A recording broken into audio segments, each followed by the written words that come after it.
નમસ્કાર, CB24 news સાથે હું રેશમા આપનું સ્વાગત કરું છું. વડાપ્રધાન નરેન્દ્ર મોદી 15 થી 17મી સપ્ટેમ્બર ગુજરાત પ્રવાસે છે. ત્રીજી વખત વડાપ્રધાન પદ સંભાળ્યા બાદ પહેલીવાર ગુજરાત આવી રહ્યા છે. પીએમ મોદી 15 અને 16 બે દિવસ રાજભવનમાં રાત્રિ રોકાણ કરશે. આ 2 દિવસમાં તેમના કુલ 4 કાર્યક્રમ નક્કી થઈ રહ્યા છે. પીએમ નરેન્દ્ર મોદી 15મી સપ્ટેમ્બરની સાંજે ગુજરાત આવશે. 16મી સપ્ટેમ્બરે મહાત્મા મંદિરમાં ministry of new and renewable energy દ્વારા આયોજિત global renewable energy investors meet and expo 2024નો આરંભ કરશે. ત્યારબાદ તેઓ ગાંધીનગરના સેક્ટર 1 અને 2 નજીકના મેટ્રો સ્ટેશનથી ટ્રેનમાં મુસાફરી કરીને ગિફ્ટ સિટી સ્ટેશન આવશે.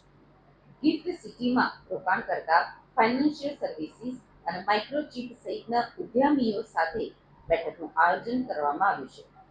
ગિફ્ટ સિટીથી તેઓ અમદાવાદ સ્થિત GMDC ગ્રાઉન્ડ ખાતે યુનિવર્સિટી કન્વેન્શન સેન્ટરમાં રાજ્ય સરકાર દ્વારા આયોજિત સરકારી યોજના તેમજ વિકાસના કામોના લોકાર્પણ અને ખાતમુહૂર્તના કાર્યક્રમને સંબોધશે. ત્યાંથી તેઓ પરત રાજભવન જશે.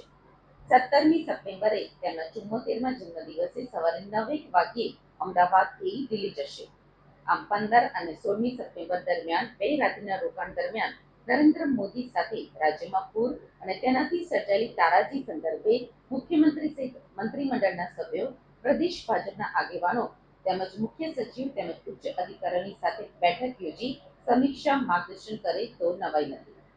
આ દરમિયાન તેઓ વડોદરામાં પૂર સહિત રાજ્યમાં ભારે નુકસાનથી થયેલી તારાજી અને સાંપ્રત સ્થિતિ અંગે રાજકીય વહીવટી પાંખ સાથે સમીક્ષા બેઠક યોજશે તેમ મનાય છે.